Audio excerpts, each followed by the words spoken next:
5 rental property mistakes costing SA landlords thousands. What if I told you that one wrong signature on a lease agreement could cost you 80,000 rand, or that the tenant you just approved, the nice quiet one, is about to stop paying rent for the next 5 months, and there's almost nothing you can legally do about it fast? I'm not exaggerating. These are real situations happening to real landlords right now, this month. In the next 10 minutes, I'm going to walk you through 5 true-to-life case studies, 5 mistakes that are quietly draining thousands of rands out of landlords' pockets across the globe.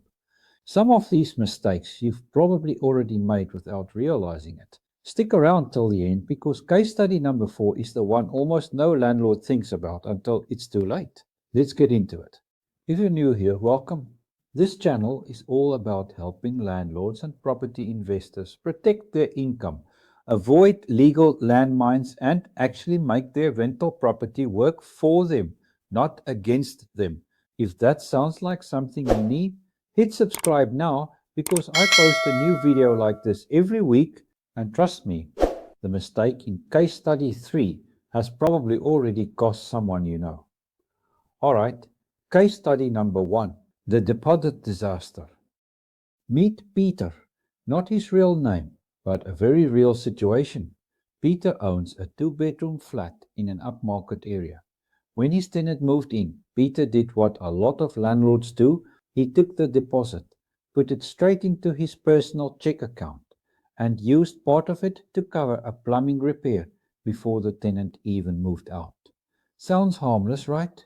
It's not. Under the Rental Housing Act in SA, a landlord is required to place the tenant's deposit in an interest-bearing account, and that interest belongs to the tenant when the lease ends. Peter didn't do that. When the tenant moved out and disputed the condition report, Peter had no proof of where the money was, no interest calculation, and no independent inspection report to back up his deductions. The tenant took it to the Rental Housing Tribunal. The tribunal ordered Peter to refund the full deposit plus interest, plus he was liable for the tenant's costs. All in, this small oversight cost him just once you factor in the refund, lost negotiating power, and the month he spent going back and forth instead of finding a new tenant. The lesson: always place deposits in a dedicated interest-bearing account. Do a proper joint inspection with photos on move-in and move-out, and never touch that money until the lease officially ends. That's mistake number 1. But the next one is even more common, and it's about who you let through your front door in the first place. Case study 2. The vetting shortcut. Skipping proper tenant screening. Linda owns a townhouse. She had a tenant lined up fast. Great first impression. Said all the right things. Offered to pay a deposit immediately. Linda was relieved. She skipped the credit check. She skipped calling the previous landlord. She just signed. 3 months later, the rent stopped. No warning, no communication, just silence and an empty bank transfer notification that never came. Linda tried calling. No answer. She tried the nice conversation approach. Nothing changed. By the time she got legal advice and started the proper process, 4 more months had passed with zero rental income on a bond she still had to pay every single month. That's over 100,000 rand in lost rental income. Not because the tenant was necessarily a bad person, but because Lindy had no data to know that in advance. A simple credit and affordability check and one phone call to a previous landlord would have flagged the risk before she ever handed over the keys. The lesson: no matter how good someone seems in person, always run a credit check, verify employment or income, and call at least one previous landlord. It takes 1 day. Skipping it can cost you a year. Now, case study 3 is where a lot of landlords get caught, because it's not about a bad tenant at all. It's about a document. Case study 3, the copy-paste lease. Joe found a lease agreement template online. Free PDF, quick download, looked professional enough. He used it for 3 different properties over 2 years. When a dispute came up with one tenant over who was responsible for a geyser burst and the resulting damage, Joe pulled out his lease to point to the clause. There wasn't one. The template he downloaded was outdated, didn't comply with the current Rental Housing Act requirements, and had no clear maintenance responsibility clause at all. Because the lease was silent on the issue, the matter defaulted to general legal interpretation, which in this case landed mostly in the tenant's favor. Joe ended up covering close to 32,000 Rand in repair and water damage costs that a properly worded lease would have shifted, at least partially, onto the tenant or clarified up front. Here's the scary part. Joe didn't find out his lease was outdated until he was already in a dispute. That's not the time to discover your paperwork doesn't protect you. Now listen, your lease agreement is the single most important document in your entire rental business. It needs to be current, compliant with the Rental Housing Act, and specific about maintenance, damages, and dispute resolution. A template from 2016 is not going to save you in nowadays. Okay, case study 4. This is the one I promised you at the top of the video. Almost no landlord thinks about this until they're standing in front of a burnt-out kitchen. Case study 4. The insurance gap. Nobody talks about. Nerida owns a rental unit in a city. She was proud of herself. She had building insurance in place, premiums paid every month, no missed payments. Responsible landlord, right? Then an electrical fault caused a small kitchen fire.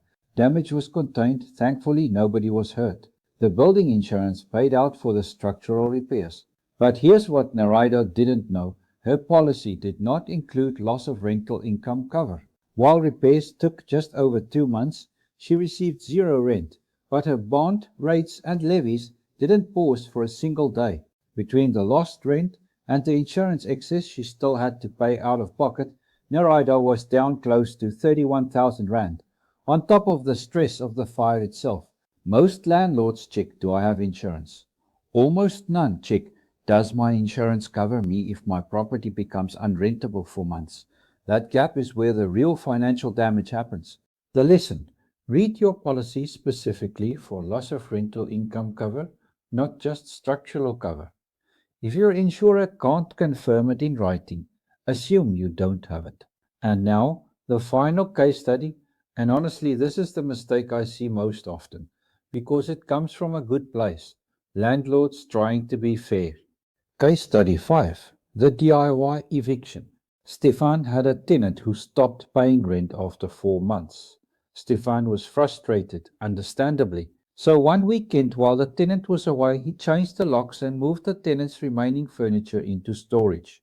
In South Africa, that is illegal. Full stop. Under the PIE Act, the Prevention of Illegal Eviction from an Unlawful Occupation of Land Act, a landlord cannot evict a tenant, lock them out, or remove their possessions without a court order, no matter how much rent is owed or how justified it feels. The tenant approached the court. Stefan wasn't just ordered to let the tenant back in and pay for the belongings that were damaged in storage. He was also hit with legal costs, and because the case dragged through the courts, several more months passed before he could legally recover the property at all. All in, Stefan lost close to 95,000 Rand between legal fees, damages, and additional months of unpaid rent that stacked up while the court process played out. A process that exists specifically because he skipped it the first time. The lesson: no matter how frustrated you are, evictions in South Africa must go through the proper legal process. It's slower than you want, but it's the only path that doesn't turn your financial loss into a legal one too. Let's recap. Let's quickly run through what just cost these 5 landlords a combined total of well over 300,000 Rand. Mishandling the deposit, no trust account, no proper inspection. Skipping tenant screening, no credit check, no reference call. Using an outdated, non-compliant lease agreement. Not checking for loss of rental income cover in their insurance. Attempting a DIY eviction instead of following the legal process. Here's the thing. Every single one of these mistakes is completely avoidable. Not with luck, with process. With the right documents, the right checks, and knowing the law before you need it. Conclusion. If even one of these case studies made you think, wait, am I doing that right now? That's exactly why you need to be subscribed to this channel. Every week I break down the real legal and financial traps South African landlords fall into, and more importantly, exactly how to avoid them. Hit subscribe, tap the bell so you don't miss the next one, and drop a comment below telling me which of these 5 mistakes surprised you the most. I read every single one.